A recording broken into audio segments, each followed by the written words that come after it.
Good morning, good afternoon, good night, whatever it may be near you, Pokemon trainers. So happy to come to you with a deck profile for the very first time from my brand new house. So, yeah, really just excited to dive in and talk about this Diamond and Pearl block format deck that I played at Nick Capobianco's special Snowpoint Temple event. If you follow me on social media, you may have seen that I lost to Kyle Pukasukovic in a bracket reset in the finals. I'm pretty proud of that result, and I'll talk a little bit more about the decks that I played against going on later in the video. But I just want to kind of go through the deck itself and some of the card choices because people found them to be pretty surprising for a Gyarados deck. So Gyarados revolves around Tail Revenge. It's going to do 30 damage times the number of Magikarp in my discard pile. So typically you're going to max out at 90. More frequently during the course of this event, I was trying to max out at 60 to have a really stable board state. Having two Gyarados up and running means that people have a hard time doing like Warp Point for easy KOs or Cyclone Energy for easy KOs. Just all in all, 60 gets you there a lot of the time. 60 in a Crobat for a total of 70 gets you there a lot of the time. There's plenty of water-weak Pokemon in this format, like Gliscor, that you're going to knock out in one hit. There's plenty of 60 hit point Pokemon like Sableye or Ghastly that you're going to knock out in one hit with 60 damage. So I think in terms of piloting the deck, that's probably my number one tip to people, is that you'll be able to get to a meaningful amount of damage and start scoring free KOs with Gyarados with no energy and only two Magikarp in the discard pile. Make your opponent work in order to get that third Magikarp in the discard pile, and you will immediately have a Gyarados KO follow-up in almost every situation with that 90 damage Tail Revenge. One of the strange things about my list compared to, I think, what people viewed as the conventional wisdom is I'm running a 2-2 Luxray line. Luxray has Bright Look. It's one of the most powerful SP Pokemon of all time. And the strength of a 2-2 Luxray line really pushed me very far during this tournament. Number one, it makes your deck really, really hard to lock down with a Pokemon like Gliscor. Because your opponent can never just take a knockout. When you have two Luxrays, they can't lock it because you'll evolve into a Bright Look, get their Spiritomb out of their active spot, and then you're going to probably score a meaningful KO with the Gyarados that you're going to promote after the fact. Those Gliscor decks are going to be forced to run Broken Time Space, which is a huge benefit to you. I only actually run 3 Broken Time Space. So many of the decks in the metagame run it for you, and you can generally go faster than those decks anyway without the Broken Time Space. Meanwhile, the SP decks in the format, you're going to have a really hard time getting to that 90 damage on turn 1 with Gyarados. Even utilizing Uxie's setup and tools like that. Even utilizing Regice's Regi move to discard. Without Pokemon Collector as one of the supporters in this format, you're going to have a really hard time getting to that turn 1 dream scenario of Broken Time Space, Magikarp, Gyarados, and 3 Magikarps in discard pile. Once we're kind of over that, it actually gives your deck an incredible amount of longevity. So I'm playing 4 Sableye to try and maximize my chances of going first. Going first, I'm going to be able to use his attack Impersonate in this format in order to play a supporter. There are an incredible number of awesome supporters you could play. Roseanne's Research is going to be one of your most frequent picks. You're going to probably grab 2 Magikarps a lot of the time. If you already have 2 Magikarps in hand, maybe from playing a Roseanne's Research or having them from a draw, it'll make a lot of sense to get Felicity's Drawing. Felicity's Drawing will let you discard 1 or 2 cards and draw 3 or 4 cards respectively.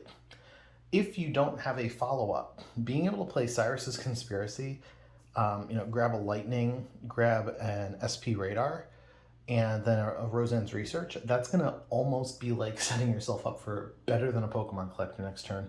You're going to have an energy to do something with. Even if all you do is shuffle it away with the SP Radar, You're not going down on cards. So you're going to be able to do that, maybe play Roseanne's Research.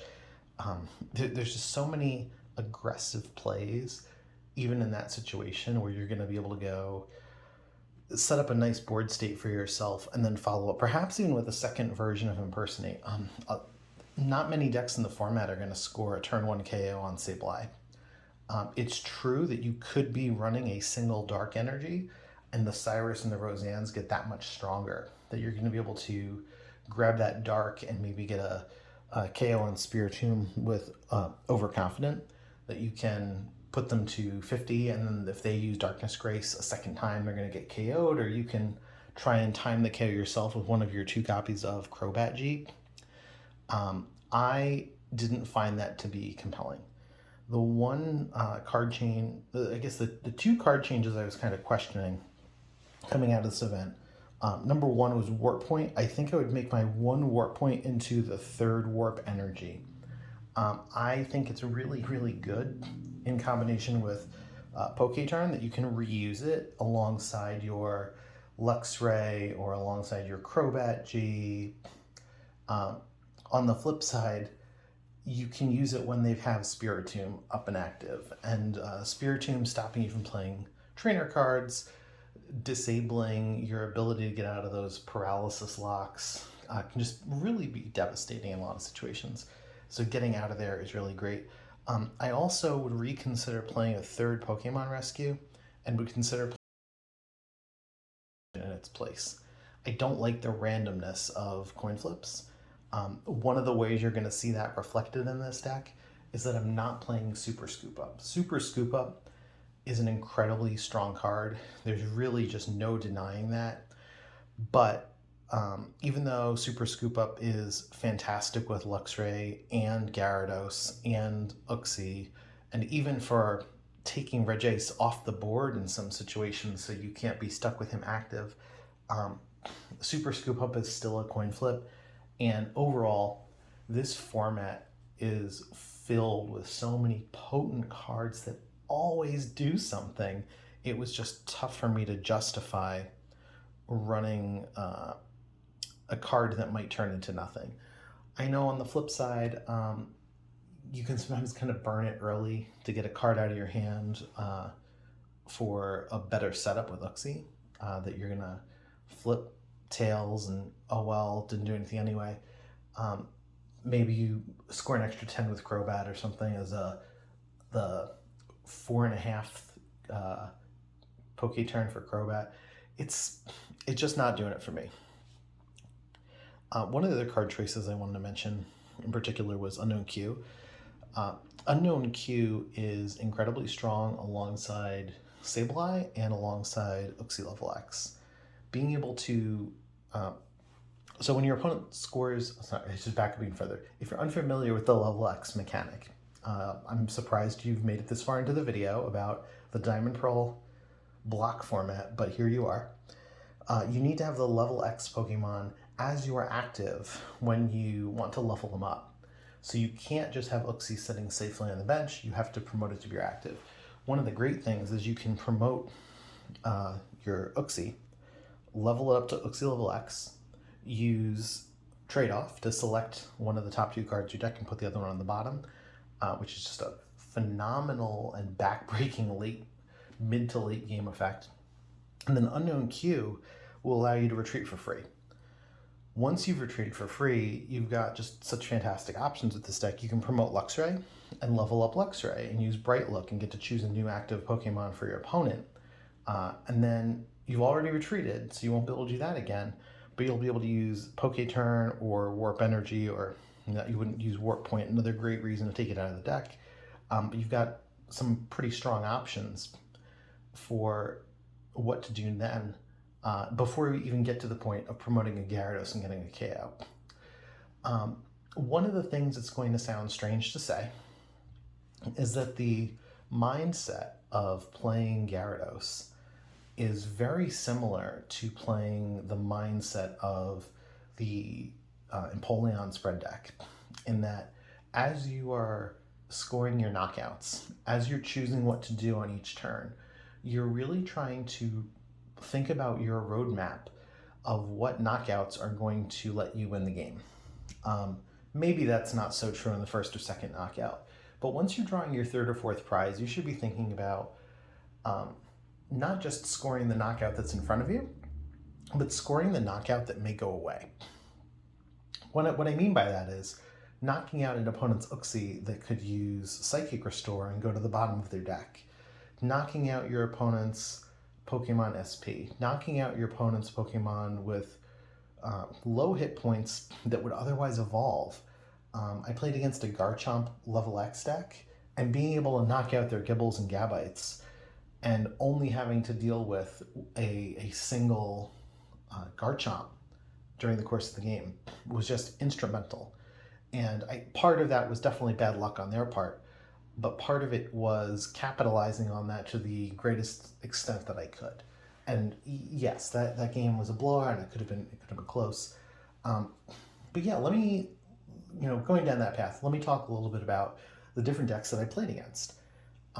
First round, I played against Joseph Bolton. He was playing a Curse Guard deck using Gengar and Spiritomb.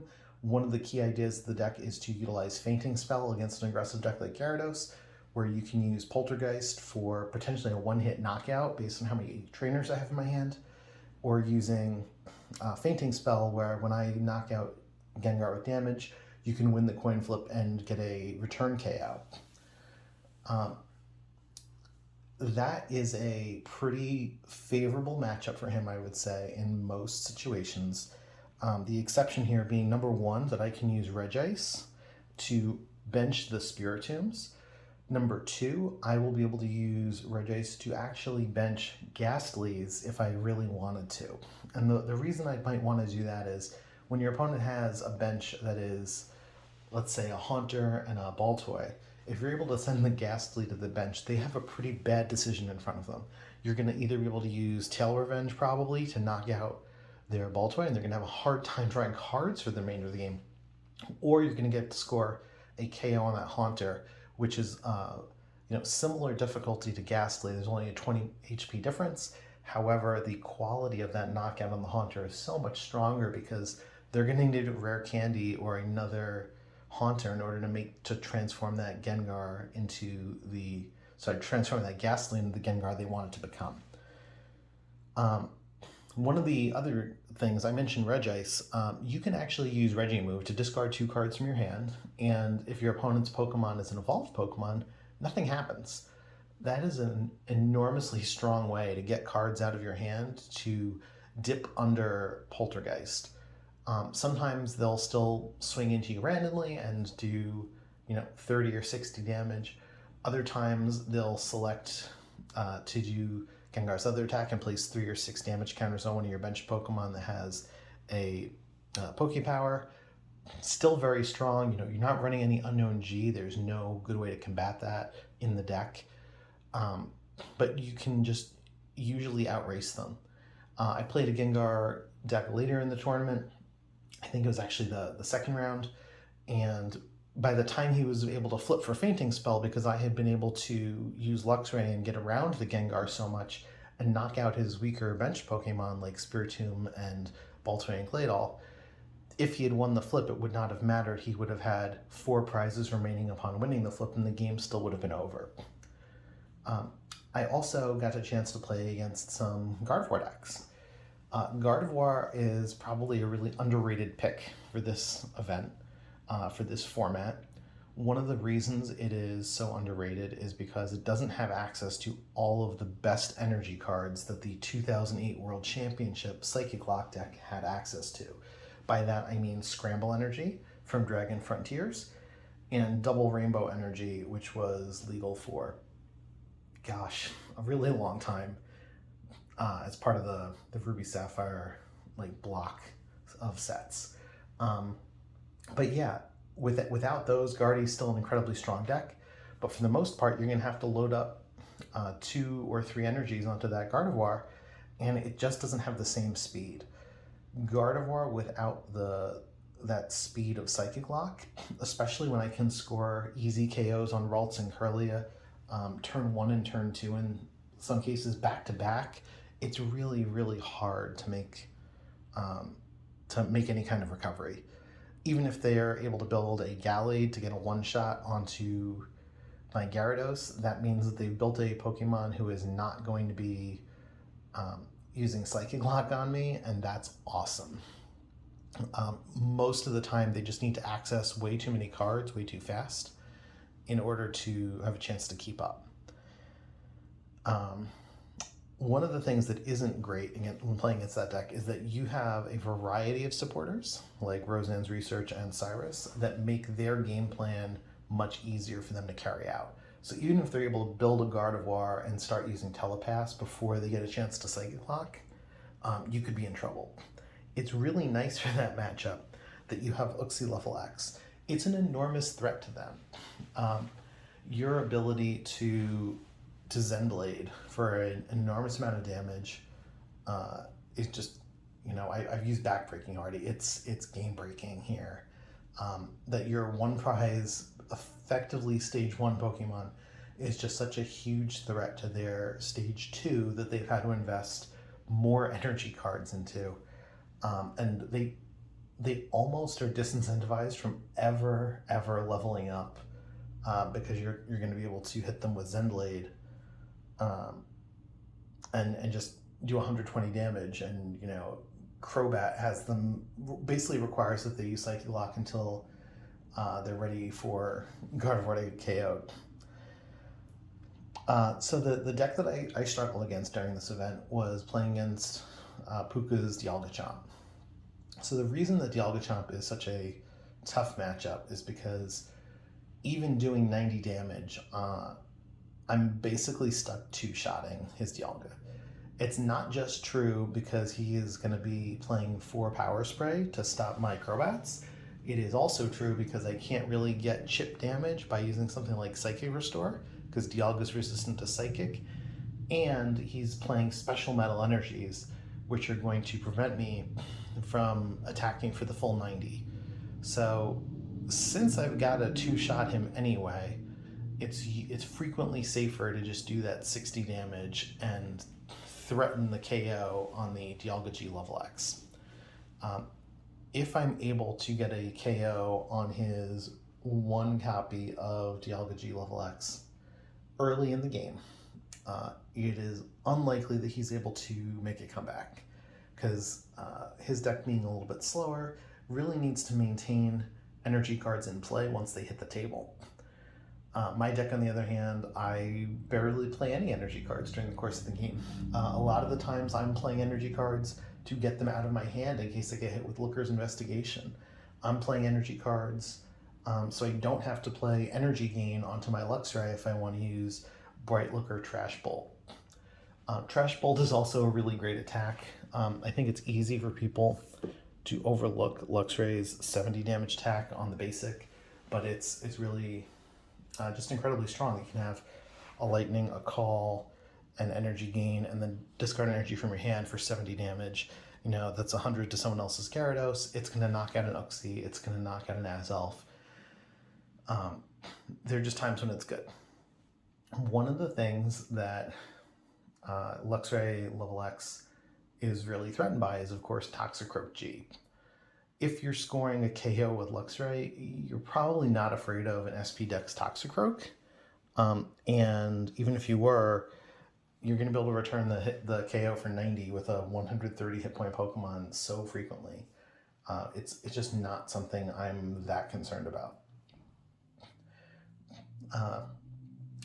One of the things that makes, so I talked about scoring those easier KOs when you could. One of the things that makes Dialga such a challenging matchup is that there are not really easy Pokemon for you to KO that hit the bench.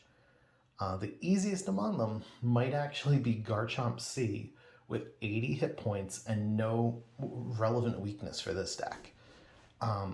With all that being true, I'm hard pressed to consider what I would do differently, right? And there's other 80 hit point Pokemon in that deck as well, right? Like Roseanne GL, who is a phenomenal attacker with 80 hit points, and it's weak to fire. It's not weak to anything in this deck.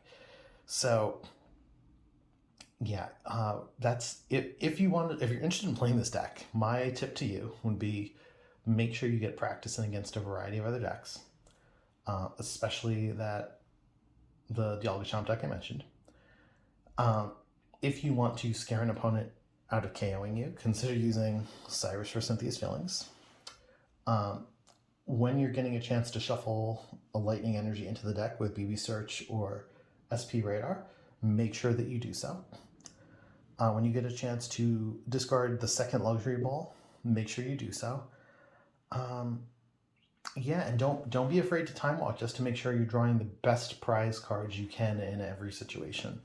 So I think though, coming up on 21 minutes here, I hope this has been a set of helpful tips. Thanks so much for your interest in the Diamond Pearl format.